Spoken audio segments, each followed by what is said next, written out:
Welcome, Sean. How are you? Thank you. I'm great. Thanks for having me. Thanks for being here. Yeah, no problem. I love it. We're in Dubai.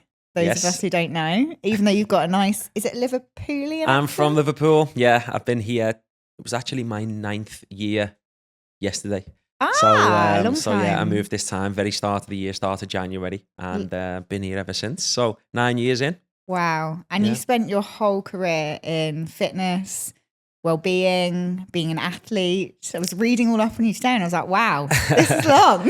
Yeah, that's right. Back in the UK, that was kind of like my pathway from you know being a boy, going right through school. As soon as I finished year 11, it was straight into professional football. So that was part of my life for the longest time until moving out to Dubai. That's actually when I had to make the choice to retire from football and move on to the next chapter. Wow.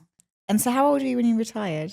So I retired a little bit early, and it was a couple of factors involved. I had a quite a severe operation, which almost made me feel like I couldn't quite hit the same level of output that I was used to with like my body, and I was in pain. And even after the surgery, I didn't feel like it did what it needed or what I expected it to do.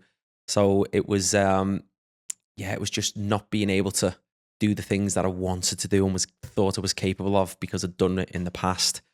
And another opportunity, which was more of something I considered to be more of had more longevity in it, because as you know, football, the athletes, they Mm. retire quite young. So it was a case of probably could get a few more seasons out, a few more years out, but yourself, when you're not operating at the level that you know you're capable of, it's a little bit that you can lose motivation. So it was time to just make the call and see what was best for the future, really. So it was about 20, yeah, about 29, 28, 29. Yeah, I stopped playing. Amazing. And that was like, what, how many, was that a whole decade or more? I played for about 13 years. I was in like full time. Yeah. Crazy. What was that journey like for you at the time, like transitioning from something you'd done for 13 years and making that move? You've made it sound really easy. It was I don't know, people say to me all the time, "Do you miss football?" And yeah, of course I do, because it's it's not just what you do on the pitch on a Saturday for 90 minutes. It's all the things involved. People don't understand the amount of hours traveling just on a coach or with your teammates, and your car share, and to go to the club from whatever city you live in. And it's that kind of camaraderie and the banter, Mm. it's called footy banter because it's like, it's a thing. It's just, you miss that kind of element. And of course, going to compete against teams every week, it's like you've got to get up for the challenge. You've got to rise to the occasion every week, sometimes twice a week. So it's probably that competition I miss most. Um, and what have I had to do to replace that? It was just throw myself directly into business and entrepreneurship and growing a business. That became my new focus. That's my new kind of drive. But I've picked up Hyrox as well over the You last couple of have, years. That's that's yeah. that's kind of my new fix for waking up and going to battle and having the anxiety and having the butterflies and all the things that I've been used to doing and preparing for competition. That's kind of filling that hole at the moment, which I'm really enjoying. And you've done really well because so many footballers sort of end their career and don't really know what's next or haven't really forethought that plan or maybe get an injury and then kind of left with this massive gaping hole almost. Yeah, yeah. I've seen it time and time again with players, and it literally is their life because they're not expected to do anything else. Once they finish training, it's okay, go and look after yourself, put your feet up, and be ready for the next training session or next game. So they don't, a lot of footballers, that's why they just do things like leisurely things. They take up golf, or, they sit and they don't do a lot much because the whole focus is about being ready for the game, being prepared for the game. So when that time comes where your career is over, a lot of people do struggle to transition into business, or they don't know, how to make up for maybe the salary or the wages they were getting as a player, and they just don't know how to reach that same level. Some do if they've got good people around them and they've been smart or they've been advised well and had support. They can, continue to make good money and see out the rest of their life. But for some, if they don't play the cards right, it can be a bit of a mental struggle. And I've seen people go on a spiral for that reason. And how did you find that transition into entrepreneurship? How does it compare to football? I think a lot of things that you can learn from being in a professional sport environment can translate very, very well into business.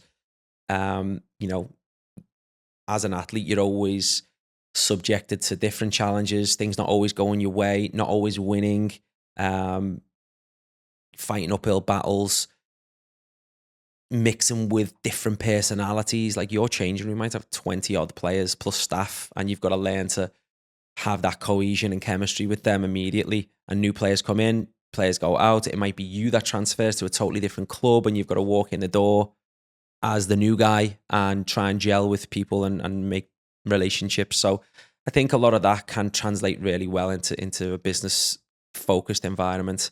And it's when you come up against people or you meet people in business that have had a sporting background, you do notice that because they've been through similar things to you.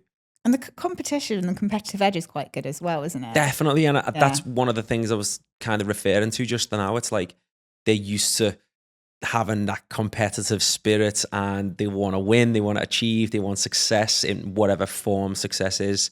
So I think it can stand you in a good stead. So if you're a parent and you've got children, I think push them into sport because it can, whether they do that as a career or not, they can take a lot of really good life experiences and learnings from it.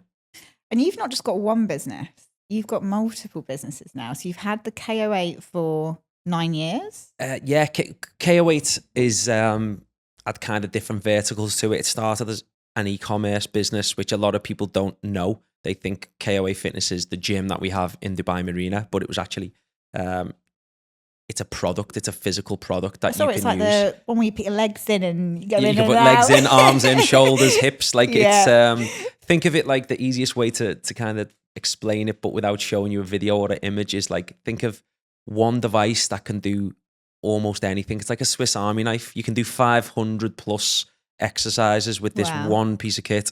Arms, legs, core. We can work mobility. You can work strength. You can do HIIT. So it's like, and you can take it anywhere. So you can hang it from the door in the room that we're in right now, or you can take it to a park or a beach. And it gives you that versatility in not just exercise selection, but the environment that you like to train in.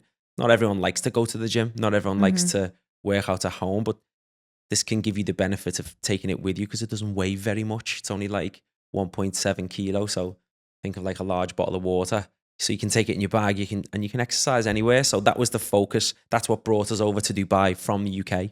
And we were selling into gyms, selling into different, like professional golf.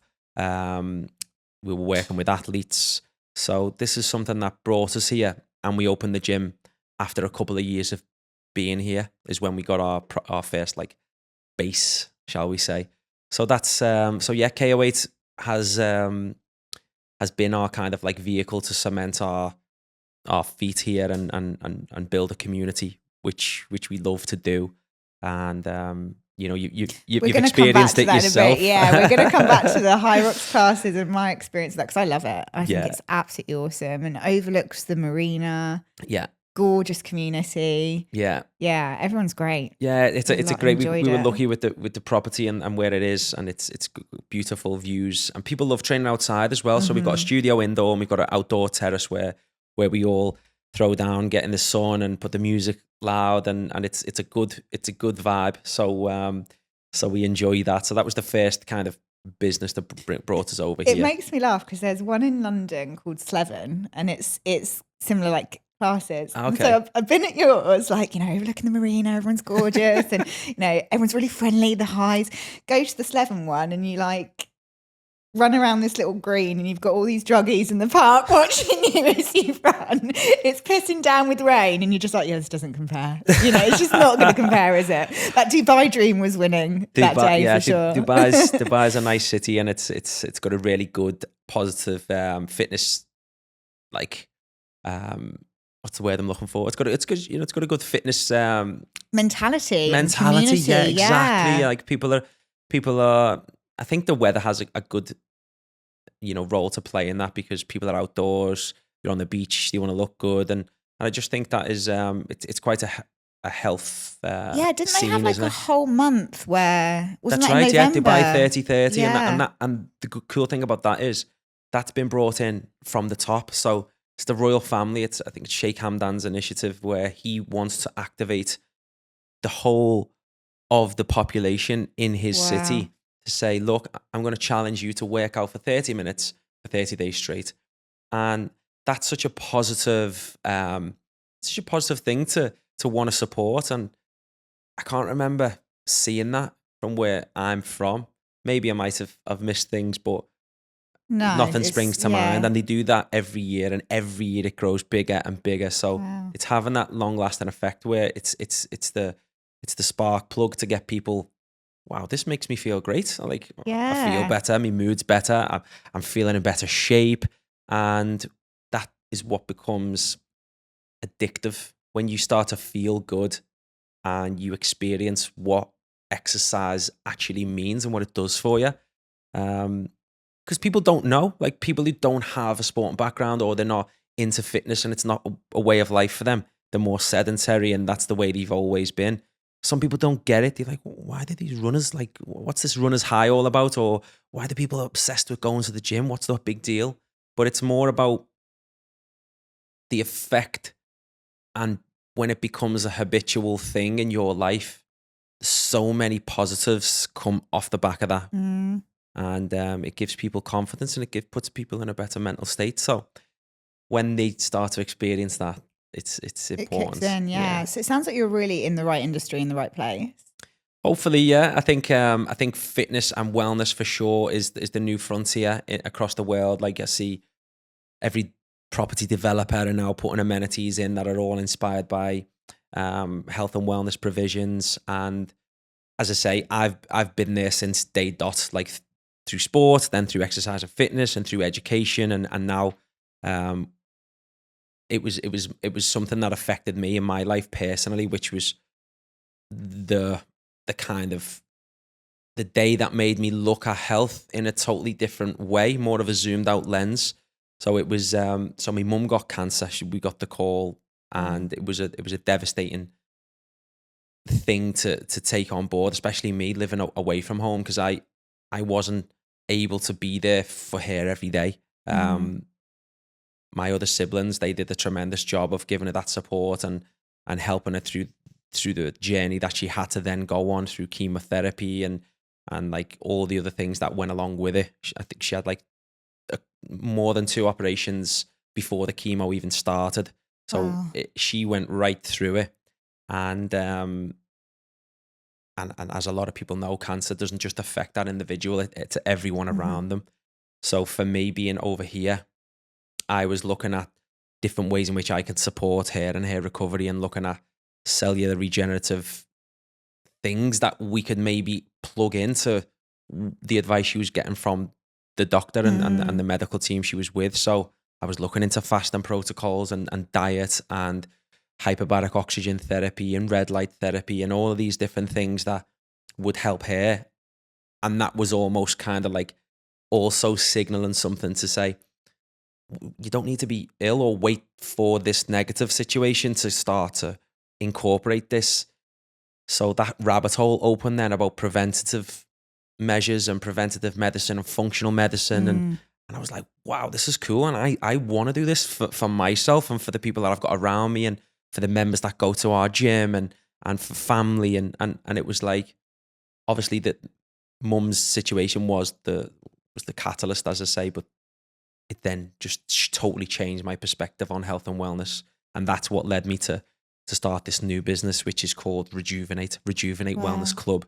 So I've taken the community elements that I've grown with K08 Fitness and plugged that into a different, it's a different tempo. It's a different thing. It's complementary, of course, because exercise and fitness is one of the major pillars of health. Can't get away with that or even dispute it.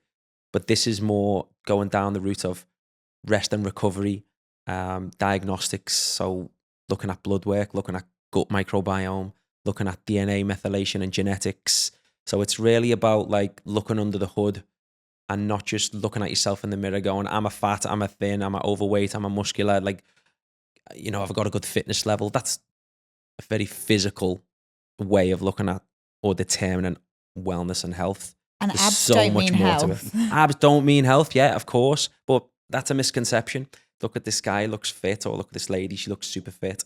But there can be so many other things that are not really talked about, which make up the definition of wellness.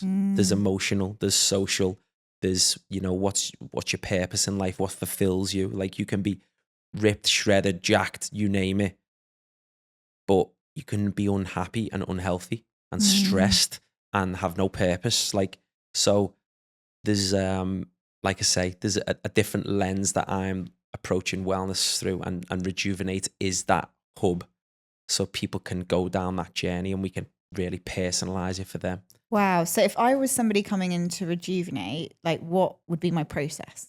Your process really is helping us understand you, because everyone needs support somewhere. It might be, I don't sleep very well. I'm pinging my eyes open. I can't get back to sleep, or I can't fall asleep, or I'm having issues with weight and losing body fat, or stress, or skin, or anything like that. So people are confused of where to start. And sometimes people accept it and go, I'm just always tired, or I've always just got bad skin. That's just me. But it's not just you. There's an underlying issue, and we can help you resolve that if we find out maybe what is the root cause, or where your body may need support, whether it's in deficiency or in excess, or it might be something that's, you know, not as obvious as we think. So we help try and find those things out, and we do that by understanding you and what you want to achieve and what health and wellness means to you. And then we create a personalized process that you can follow, which is tailored just for you, but you do it in an environment where it's a collective energy, and you've got other people that care about health and other people that want to look after the bodies. So you're rubbing shoulders with people who are kind of like you, but they're on their own personalized pathway, and you're on your own personalized pathway. So you're on your own track, but you're still running with people that That's great. you can vibe with. And so if someone was really sick, like had cancer or something like that, are you able to support that journey? We can definitely support it. I 100% believe that. 1,000,000%. You know, we don't market ourselves as a cancer recovery facility, although we've got some fantastic technologies in there that are most certainly conducive to that recovery. Yeah, for sure. Yeah, I mean, we were sharing before the pod, weren't we, that my sister passed away from cancer a few years ago, and she was only 31. But at that point in time, I had already known a lot about restorative or naturopathic medicine, let's call it. But I did do a bit of a deep dive there. But for her, it was too developed and too far, and she was pregnant at the time as well. So the treatment started a lot later. But it's amazing to hear that for your mum. Is she well? She's well. She's, you know, I'm really sorry to hear about what your sister's gone through. With me mum, yeah, she got the all clear, and we're all delighted. But it definitely gives everyone a bit more of a wake up call to how vulnerable we actually are. And there's a lot of things that we're exposed to that we don't necessarily even know about, through things that are invisible that we breathe in the air, or, you know, the bottled water that we drink for years and years, and the microplastics we're taking on board. There's all these invisible kind of threats that are constantly attacking us that we don't even essentially realize, unless you're really kind of reading up on those things. So it's tough. And I think with cancer, what I've found is, no, in my environment, and I'm speaking for myself here, in the environment I'm in, I see people all the time. New people, same faces, you name it. And we've been open with the gym for over 5 years, sorry. There's only been one singular person in all these people I've spoken to that's said to me, I'm in cancer recovery right now. And it struck me, because I was thinking, no one like talks about it, but there's got to be so many more people. But even when I having these conversations with my mum, I was asking her, and she was almost saying like, I feel a little bit embarrassed to tell people. Like, I don't really want people to know. Mm. I don't know how that makes me feel. And so it's definitely something that interested me. Is like, well, why is that? Why are people maybe not willing to share? Because there has to be more than this one person Well, that look at the told me. stats. The stats Yeah, are out there, and mental. they're crazy. And there's been nice initiatives like Battle Cancer, for example. We got involved in that. That was a community event where people can exercise, and it's in support of raising awareness and whatever else. And they actually had tailored programming and specific like exercise modalities that are for people in cancer recovery, because your body is 100% impacted, Yeah, and oh, your without a strength, doubt. your energy levels, fatigue, like things like memory, my mum's told me about, has been impacted. So you're not just straight back to how you used to be. Mm-mm. There's a process. So how you exercise has to be considered. You can't just go full tilt again, maybe the way you used to. And so it has to be handled delicately, and you have to be kind to your body and take care with it. So, but it's just interesting to me. I just thought, why has not many Yeah. people said that to me before, or why? And gyms aren't even not publicizing it or talking about it, No, or not really. yeah. Not really. It's a really good point. A really good point. Yeah, I don't know the answer to it, why, or maybe it's me. Maybe I should be asking these questions more. But certainly with Rejuvenate, we're a boutique. We're not a big box. We're not thousands and thousands of people. So we want to create an environment where they can feel safe to share things, and maybe private things and personal things, so that we can help them on this road to optimization of their own health, and taking their own health into their own hands as well. A lot of people have given up on 100%. on healthcare in the UK. I'm constantly speaking to people from back home that have completely lost faith in being on waiting lists and doing this, that, and the other. And I'm not here to like kind of bash any kind of organization or system back home, but it's just what I found. People are having these conversations where they want to take they want to take more care, and they're definitely ready to be more in the lane of preventatives rather than have reactive, healthcare. Totally. And taking it into our own hands, I guess, Totally, rather yeah. than relying on a system or a pill or Yeah, a formula. Yeah. And 100%. you've been doing some stuff as well with Spencer Matthews, and that was suicide prevention as well. It was. It was a fantastic thing, and it was all to do with it was suicide prevention, and I've been impacted in that as well. I've had, my brother-in-law, we lost him to suicide, and again, it was like I said about cancer. It doesn't just impact the person we've loved and lost, but it's the mums, the dads, the sisters, the whole family it affects. So, that was something that we dealt with less than 2 years ago. Really so that's sorry quite about like that. Fresh. quite raw, but especially for the family. So anything like that, I'm passionate about, and we had a connection with Spencer, and I just thought it was a fantastic cause, and it was obviously top of mind. So I was like, what can we do? What can we do to support your challenge? So he was doing a like an Ironman triathlon in 7 different continents, and I think the space of time that he's done it in is like incredible compared to, it has been done before, but I think it took them months and months and months, and he's done it in like such a short window, where he was flying from one continent across the world, landing, getting off the plane, having a very short sleep, getting up next day, and then doing what he had to do. And it was just like, wow, this is insane. So he had a short window of like recovery. So he landed in Dubai, and we said, yeah, come on in to Rejuvenate. We look after you and your team, because he has a team that go with him, who are also incredible athletes, and such a great support system for Spencer. I'm not sure they do the whole thing, but Spencer does the whole thing, the cycle, the swim, the cycle, and then the marathon at the end. So his body was in pieces, and we tried to do what we could do in a short window to try and help him feel as recovered and as fresh as possible. So it was great. He did the sauna, he did the ice bath. He come and got some assisted stretch therapy. He was working with the therapist there to help, give him that soft tissue work and just try and make him feel a little bit better, because it takes its toll. Because I know this personally. It was a funny story, actually. He said, tomorrow I'm going to do the job. 6 a.m. I'm in the water, and we'll finish in the evening with the marathon. He said, come and do the run if you like. And I said, yeah, I fancy it. I'll come down. And You've done a marathon before? Never done a marathon before, and didn't plan on doing a marathon on this day either, let me just say.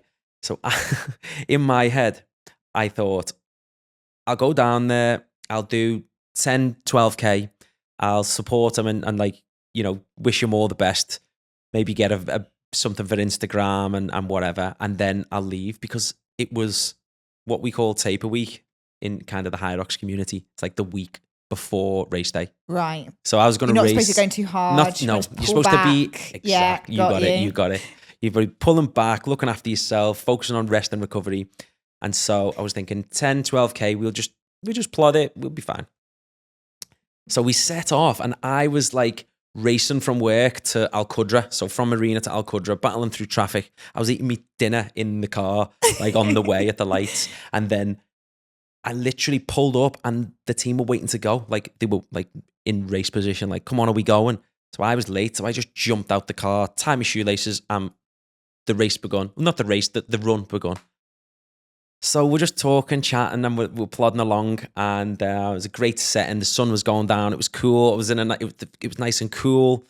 And before you knew it, though, that 12K became 20K, because we were just going and talking. I was like, I feel great here, and I feel like I'm kind of part of the team in a way, and it feels great, and like the conversation's cool, the environment's cool. I was like, do you know what? I've always wanted to do a marathon. I'm already like kind of like on the halfway line, so should we just do it? Should we just carry on? So I'm in for a penny, I'm in for a pound. So I kind of mentally committed. I said, boys, I think I'll do it with you. And they were like, great, good for you. Is this your first one? I was like, yeah, I've never done anything like this before. I've never even done a half marathon. Probably the farthest I've run in any one go is like one pre-season where we'd done like 15K, but it was like trail running and it was different things. Just a pre-season, like brutal session where we were just basically trying to get the footballers to suffer a little bit. But it was never it's never programmed for footballers to do that. And it's very different 15 to a marathon, isn't totally it? Different, yeah. So I'm there and I'm with the guys. The sun's gone down, it's dark, and everyone's still like, because they're strong. Like the whole team that was running that night was strong. And so I was like, wow, we're going. And that's where like that last 8K, every step I took, me Achilles, me quads, my hips, like every step was pain. And I was just having this like mental battle, and I'm looking to the right and left of me, and everyone's just going, and I was like, whoa, it's true. You cannot just do a marathon like without training. You've got to train for it. And I was just like, I'm aerobically fit. Like it wasn't really a lung problem. It was just more like grinding your joints, grinding your muscles, repetitive, your body, like douche. I was hurting, like it, unreal. And towards the end, it was hilarious. Like everyone kind of, as they come to the end, they've done swim, they've done 180 kilometer bike ride, and then they've done marathon. So they've done a hell of a lot more than me. And they get kind of giddy towards the end of it, like they can see the finish line. So everyone kind of like, without even mentioning it, without talking about it, everyone's kind of just like speeding up because they're just getting this like, we're nearly there, let's go. So we were towards the end, like the guys were like, okay, great, we're sub 3 hour marathon pace, like boys, we're flying. And everyone's like making these jokes. I was like, whoa, this is hilarious. So we got to the end. The next day, I could not even step off a curb. My body was like, it was crazy. But I mean, how epic to actually say that you did a marathon without training. Yeah, without warming up. Like that. Without warming up. Without warming up, yeah. Dinner in the car, jumped out, there you go. It was funny. It was wrong. And you should do not do not do what Sean has said at all. Do not follow my bad example. But come to Rejuvenate afterwards. Yes, exactly. Oh, yeah. That was the perfect place. The next day, we were in the Normatex. I was getting like the legs in the ice bath. So it was nice to have that. So yeah, for the athletes of Dubai, please come to Rejuvenate Wellness Club. We got you covered. Where is all it? bases. So we're in Dubai Marina. So we're, Oh, great. we're a lovely location, right on the waterfront. So the windows great, looking out onto the yachts go by and the people walking and the palm trees. Marina's cool. It's lovely, and we're lucky as well because we're in the nice part of Marina where we actually don't get battered by any traffic, because Marina's a bit of a stigma for it does. JBR. Like, forget about it. Other end by Blue Waters, nightmare. But we kind of come off Shakeside Road, first bridge, and we got free parking. It's so easy and accessible. So we're lucky, very, very lucky. But yeah, that's where we are, Dubai Marina. I love that. I'm going to have to come and check it out. For sure, yeah. Definitely You'll enjoy it, yeah. And so K08 and Hyrox. So I got into Hyrox only in the last year, and I've trained since I was 23, so I'm 36 now, and I love it. I think Hyrox is awesome. Yeah. Loved it at K08. What brought you into Hyrox? Because you've won 4 I've got 4 awards? first place flags. Yeah. It's for me, what got it into me? Actually, it was my business partner, Kieran Owens, from K08. So he went into a gym in Liverpool, and he was speaking with the gym about they'd just bought some K08s off us, and there was a huge group coming in. He was like, "Wow, this class is busy. What's this class?" They were like, "Hyrox."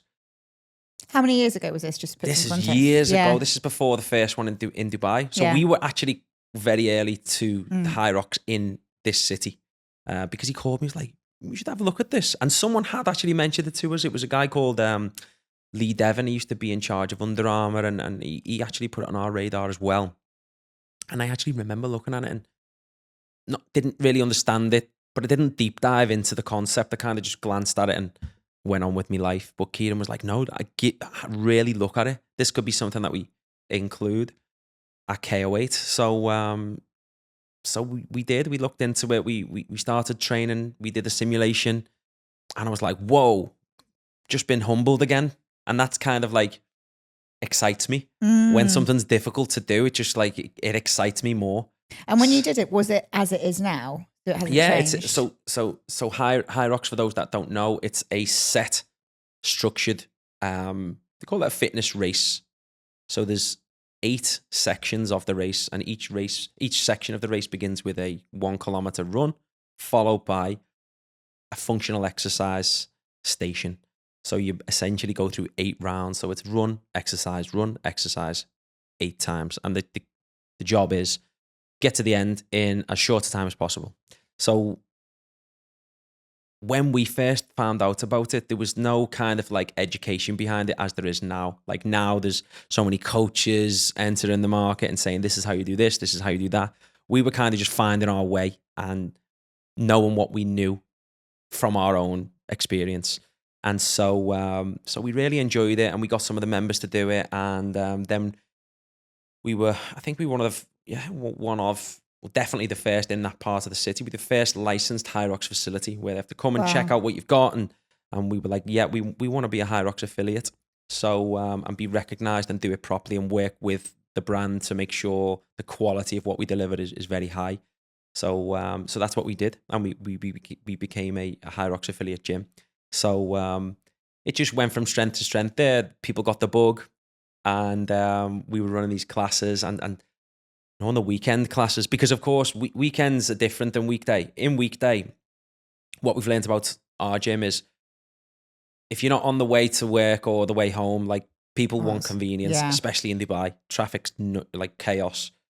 But on a weekend, people are happy to travel and spend the day in Marina or go to the beach after or whatever.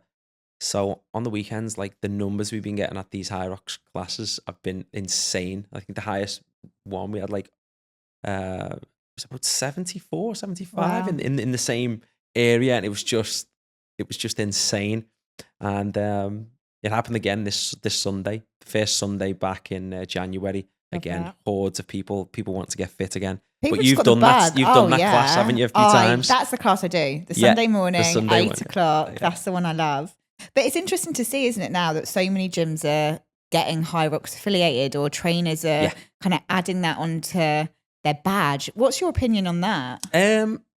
I think it's great and very positive for gym operators, because people want to try Hyrox. People like Hyrox. It's in demand, and so as a business owner, why would you not? But there has definitely been some facilities that I can see. You're not a Hyrox facility. Your coaches are not Hyrox coaches. And although it is a young sport, relatively, there's no argument to say that the coaches cannot become that and cannot upskill. But there's, I feel as though what we do at our place, our environment is perfect for it, and our coaches are experienced. So there's different levels to Hyrox affiliate gyms, and I would definitely be confident in saying that we do it at a very, very high level. But it's a new thing in fitness, and people seem to love it. So I think that's why there's more and more affiliate gyms popping up. And it's getting interesting press, isn't it, at the moment? So there's like this split opinion on the Hyrox junkies that are like, yeah, we love it, but it's also getting some bad press. And what do you think that centers around? I just think it centers around Hyrox are, like I say, relatively young, and they've grown at a fantastic rate. And I think any business, whether, like I say before, it's whether you're a restaurant or you're into fashion or you're into whatever, if you have a product that everyone wants and you can't keep up with the supply, like there's always going to be challenges in business. And I think Hyrox has faced its own challenges because it's so popular. So I think it's positive for them. It's on Hyrox as an organization to learn from different situations and be better. And I think they will, to be honest. I think they are putting more and more infrastructure in. And even as a gym operator, I've seen like the support that we get in terms of what they put online, or, the qualifications that they've built that coaches can take. When I opened the qualification itself, they've got some really big hitters that are plugged into this that talk about running economy, and they've got like a proper running specialist to talk about running. So like on the face of it, I've seen loads of courses online and stuff like that because I do them myself. And I looked at it, I was like, do you know what? They've actually done a good job. Yeah. Brought people in that are specialists in sports science and all the different elements that would make a good Hyrox coach. And I think they're going to just continue to develop it. So like they're spending money on their brand and spending money on the people they're affiliated with. They might be making a lot, but they're also reinvesting in, I think I've been part of the Hyrox community for a while, and there's always going to be people that have their gripes with them or whatever. But as I say, in business, it's very difficult to please everyone. And I think as long as they keep investing in themselves and investing in the brand to refine the experience, the customer experience, because everything lives and dies by customers. If there's no customers, there's no business. So if they continually upset people, then they might run into a problem. But I believe that they're creating more of a positive experience on the masses than they're creating negative experiences. The instance in the UK recently, people were having to queue up for the wall ball, brought a lot of negative attention. But I believe it's down to, it was an unprecedented situation, and you've got to learn from it.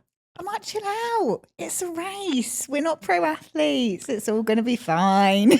There's a lot. Go next year. Yeah. Oh, people take it so serious. They do, don't they? Yeah. And it is funny because you're paying to do this. Yeah. And yes, that does warrant. You want the experience you were promised or you expected, of course. But at the end of the day, you're not being paid to be there. You're not a professional athlete getting paid. It's different. So I agree with you. People have to settle down a little bit and just think, look, the greater good here is I'm getting a great experience here. I'm doing it with my friends potentially, or I'm getting that competitiveness that I wanted. I'm getting all these extra benefits of it, like the body, the training, all the way up to it. Like you're improving your body, you're improving your health, you're improving your VO2 max, you're improving your strength, you're creating good habits. So Hyrox has probably brought a lot of benefits to people's lives that they don't actually realize. Yet I agree, the individual's putting the work in, but without buying that ticket to Hyrox and understanding I need to be right on this day, would you have put all of these factors and got all of your ducks in a row? Yeah. prepare for that without that ticket. So It's the accountability, isn't it? And the yeah. commitment to that thing. And I went to go watch the London one, but I did the Sweden one. And the London one made me really excited because as a spectator, I was like, the music's pumping, there's great food, Yeah. there's just vibey places as well, where Yeah. you've got people that are of the same mindset. You know, I was joking around with my friend. I was like, they should do a dating Hyrox. Like that would be a really good one, wouldn't it? Like, you're getting up at the same time as me, aren't you? Like 100%, it's done straight away, right? It's putting people in a community where they've got similar interests. Yeah. So why not? You could find Yeah. your forever on the course Exactly, of a on the Hyrox Hyrox. Who course. knows? But I would say, I don't know if you agree with me, but when I first started training Hyrox, the repetitive movements, I had to rest. So like a lot of trainers were saying to me like, don't do it. You know, you're going to have like certain injuries or whatever. I trained different ways for many years, but I did find at the beginning my knees, my wrists, my elbows, like those joints because it is a lot of the same stuff if you're training. Yeah. And is that a downside? Would you say there is a risk to certain injury or? Well, as an exercise professional, I know the kind of golden rule for anything is if you go too hard too fast or do too much too soon, your body breaks down. Mm-hmm. And that is a symptom of doing that. What people don't realize is you've got to almost like picture a ramp. Like you've got to come from flat and you've got to ramp up that incline until you reach the peak. But people are going from 0 to 100 in a week, in 2 weeks, or within a month. And the body is just like, whoa, we don't usually run 70K a week. We don't usually do a marathon. We don't bury ourselves this hard. Like exactly case in Yeah. point, I went from 0 to marathon and my body was just like, didn't know what has hit it. And my first ever Hyrox, case in point, I've made all the mistakes, by the way. So just avoid my pitfalls. I've been through them. I got a new pair of shoes and they were the first ever carbon plated shoe, which again in Hyrox people like go crazy over. Carbon plated shoe makes me run fast. I feel like a gazelle. Yeah, I agree. It works. So I've got my first carbon shoes. It was about 2 weeks away from the race and I'm doing all kind of like my speed work and I'm really enthusiastic and I'm got my shoes on and I'm running fast and far and I'm pushing the sled and I'm loading up the sled because I'm thinking to myself at the time, this is years ago, I need to do this so that I'm going to be better on the day. And it was literally, I put my shoes on one day. I was about 8 days away from the race.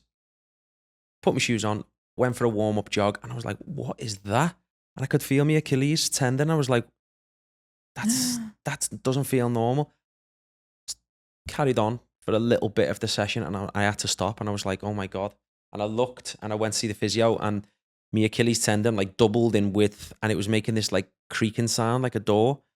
And it was just, he said, what have you been doing? I said, oh, I've got these new shoes and I've been like getting out of a night and, you know, running 10K, doing a simulation, pushing heavy sled. And he was just like, what are you doing? What did you think was going to happen? And that's me thinking I'm like experienced, but even I'm making those mistakes. So that's why people go, oh my God, I'm having these niggles and injuries. It's because you've got to take time to build the tolerance and let your body feel the stress and then create an adaptation to protect you from your body breaking down. But people just go from... Yeah. What I ended up doing after that was getting my trainer who actually does Hyrox and is Hyrox trained to write me a program. So it was better. do Yeah. strength and then do a simulation. Much better. Yeah. If Because you've got I a was like, I coach- don't know what I'm doing. Yeah, oh, definitely. Yeah. Definitely. The difference between having a coach to prepare you for something like Hyrox Mm-hmm. as opposed to figuring out yourself is worlds apart. You will accelerate that development so much faster. As I say, like I completely compromised my first race because I was in ice. I had my legs up in ice for the whole week and then put my shoes on, did the first run, and even the friends that come to watch me, I was running by them, was like, I can feel it already. I still managed to get the win, which was good. But did you? Yeah, it was That's the very, very epic. first one. I got the first place flag, but it was a struggle and it was the wrong thing to do. But it was it can happen. And I think if you've got a coach that Yeah. can guide you Best around these way. pitfalls and prepare your body sensibly, got a good coach that knows what to do and has experience, you'll be fine. And do you think, like, I've heard as well, like for women over 40 or like not even over 40, but perimenopausal and things like that, a lot of doctors are saying not to do it, that it puts more stress on the body, it increases more cortisol, which isn't necessarily good when you're going through those hormonal changes. Do you back that? I would the first question for me in response to that is how many of those doctors understand the demands of the sport? Mm-hmm. They might see something online and go, oh, and they see some like sizzle reel of some absolute beast, sweat falling off them, 6-pack, and looks like crazy intensive. And they might form their own opinion of what Hyrox is without actually doing it. Now, if you took a doctor that's maybe done multiple, maybe done them with their wives or people around them and got that experience, I think that's someone to listen to. But it's like anything. People can form a judgment and say, oh, don't do this and oh, don't do that. And we come up across so much conflict in opinions in nutrition, in sport, in fitness, in recovery. You know, it's like, don't do this, don't do that. Women can't do this, women can't do that. It's, I think there's no real right answer for the general population and for everybody. I think health, wellness and fitness and nutrition, it has to be specific to the individual. And that is the tagline of Rejuvenate. It's personalised and wellness. Like that's what we've said from the off, because going back to what my mum went through, her recovery was quite unusual and it was specific to her. So how can you then go and say to the next person, you know, we beat cancer by doing this, so you should do that? It can't be the case. Two people can go into a room and do the same workout and have completely different outcomes. The body is affected differently. You can have different heart rates. They can sweat differently. You can lose different things from their body. They can, some people can come away from that and think it was the hardest thing in the world, and some people think it was not so difficult. Same with food. You can eat something that is, on the whole, supposed to be healthy, and your gut and your skin can react completely different and have an adverse effect even. So health and wellness is not one size fits all. It's got to be specific to the person. So going back to your question, should all women who are premenopausal or over a certain age limit avoid Hyrox like the plague? Probably not. You have to take into consideration what's your history like, what's your training history like. Are you an ex-Olympic athlete that's been doing it since baby at a high level? Or are you someone that's, never trained? Have you got heart problems? There's so many things and so many questions. So it's about being sensible at the end of the day, I think. And how do you balance in Rejuvenate and in K08 and just in your life in general, this pressure on how we look and then the actual real, am I healthy? I think probably how you look is very, very subjective. Again, it's very personalized. People have body dysmorphia that I've witnessed. People but you see it all the time in Dubai. Yeah. People look absolutely fantastic and they're like, oh, I'm too fat. I've got to lose this. I need to do this. I need to fix this. And you're looking at them and like, wow, people would kill to look the way you look or perform the way you perform. And I've also witnessed that on the other side. People have expectations where I need to break the hour. I will break the hour. And you're like, you're miles away. You're miles away. Good confidence. Good confidence. I love that. Yeah. But it's, I think having a healthy relationship with how your body image is so important. And it's not easy. Like I've had times myself where I wish I could do this. I wish I could change that. And it can eat you up inside and it can cause a bit of a mental situation. I think everyone suffers from it at some point in their life, but I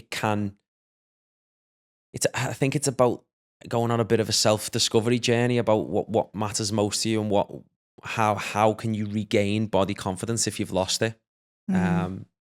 People are always waiting for a magic shortcut or hack, and I think consistency is the number one thing, as boring as that is. Like if you're consistent and you show up every day, no matter what, and that's not to say show up every day and completely bury yourself in the gym, but it can be, make it a habit.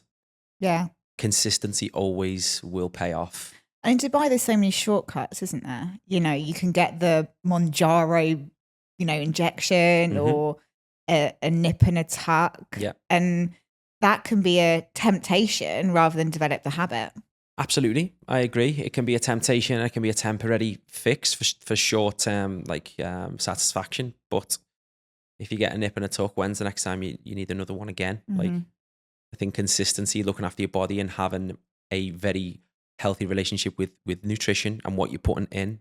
I think anything that shows up, whether it be body fat or whether it be something that's showing up in your appearance, it's a lot of it's caused by what you're putting on your skin or what you're putting inside your body. Healing your body from the inside out, I think, gives fantastic results, and people are aging beautifully because they're looking after themselves.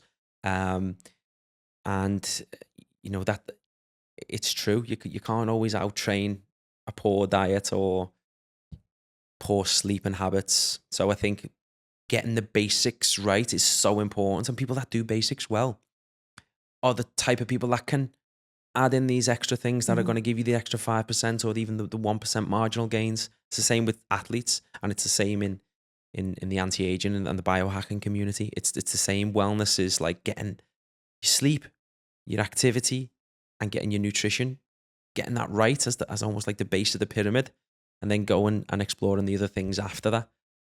We offer red light therapy, and we offer ice baths and hyperbaric oxygen therapy and things like that. But if you're got no rhythm or routine with sleep, you can do all the red light you want. The gimmick, isn't it, then? Yeah, but you've got to get that right. So we're always like going back to the conversation when people come into Rejuvenate. It's like, okay, talk to me about those. Let's address the fundamental base first, and then let's see what we can offer to optimize health.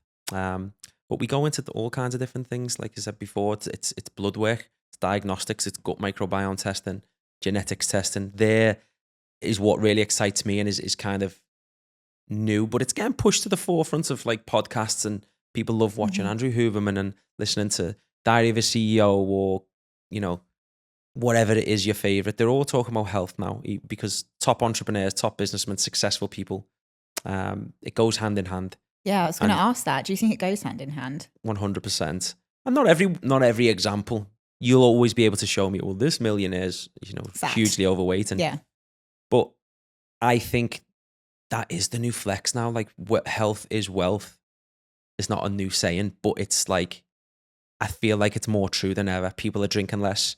People are exercising more. People are doing it in a social environment more. Social wellness is maybe a kind of newer term or a buzzword, but people are spending more time in situations where they're not in a nightclub to go and enjoy themselves anymore. They're doing sauna in a group, or they're doing a Hyrox race or whatever it is. That is people's it's people's addiction now, and addiction has negative connotations to it. Well, We've all got an addiction to something. We're all human. Yeah. No one's perfect. No one's an angel. Everyone's got their own ups and downs and pitfalls and problems. But I think this is a very, very positive era that we're entering into, where people are no longer ostracized, or the people aren't taking the piss. Why aren't you drinking? Are you boring? Like people are a little bit more now. Okay, we don't have to go and get drunk to have a good time.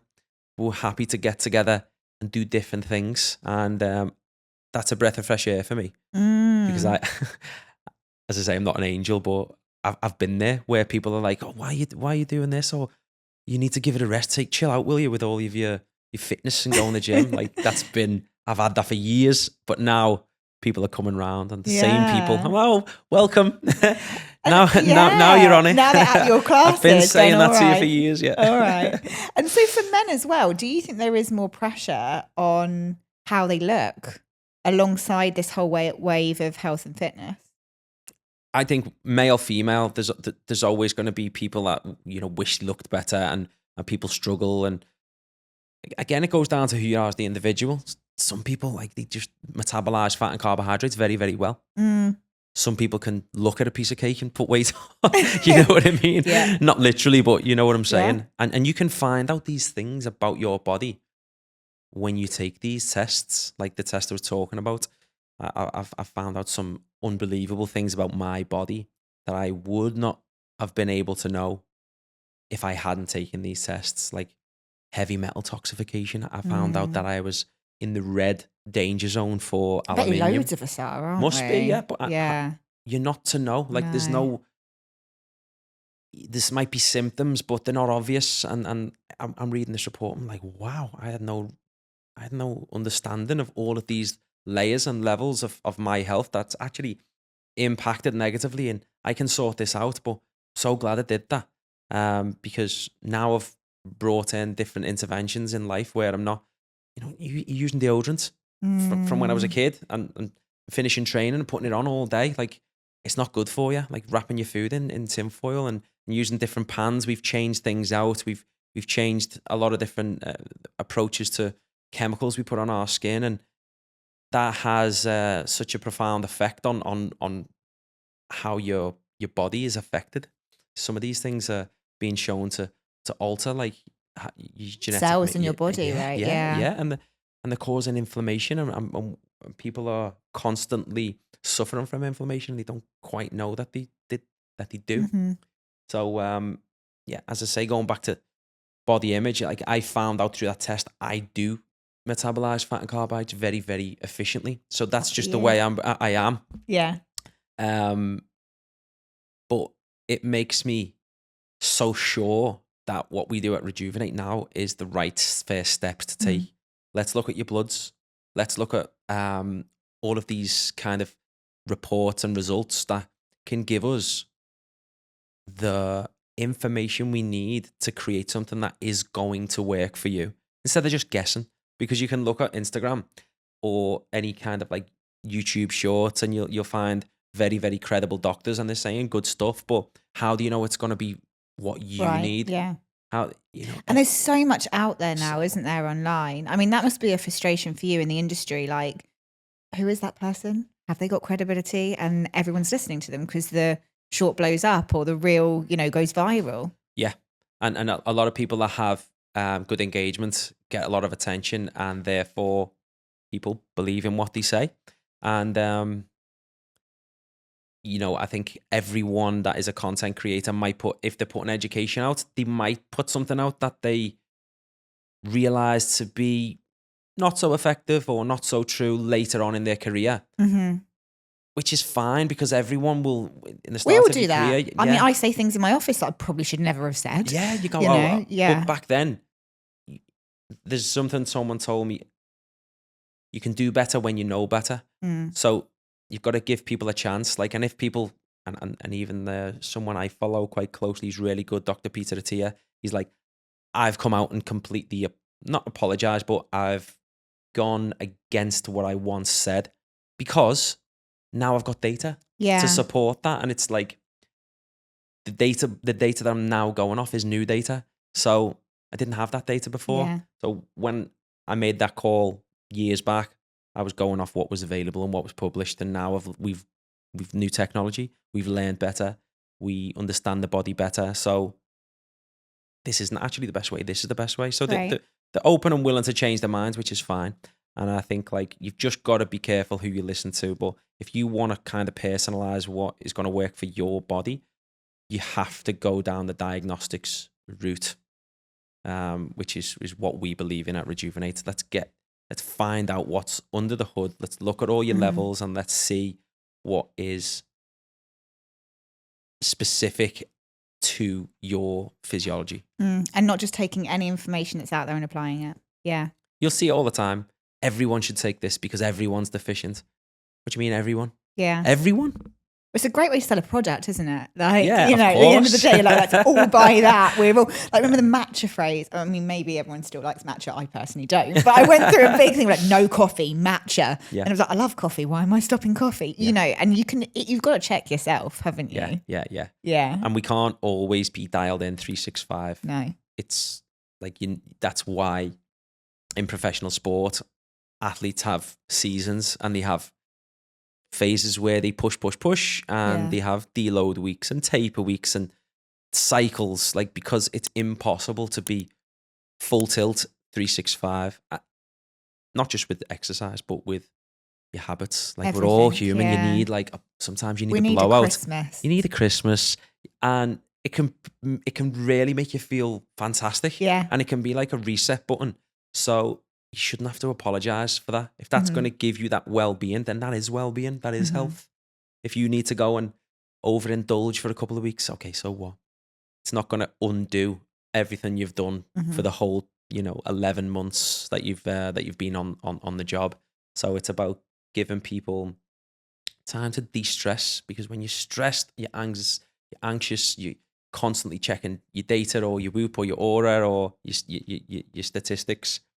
It can be overwhelming, and it can give you that kind of complex. I mean, I have a friend who she didn't know that she didn't sleep well until she looks at her thing, and Yeah. then that occupies the whole day. I didn't sleep well. I was like, you were fine a minute ago. Yeah, before you knew. You're just all right. Stop looking at the data. Well, I think it's a point of how you use the data, and even for me, I went through a phase, and it was right before the Rise of Hyrox here in the UAE, and I was training and exercise, and my habits were correct. I was eating well because we knew we were close to competition, but I was waking up every day on like red zone for my HRV recovery, and I usually only get red zone when I've been drinking alcohol and had a late night and whatever else.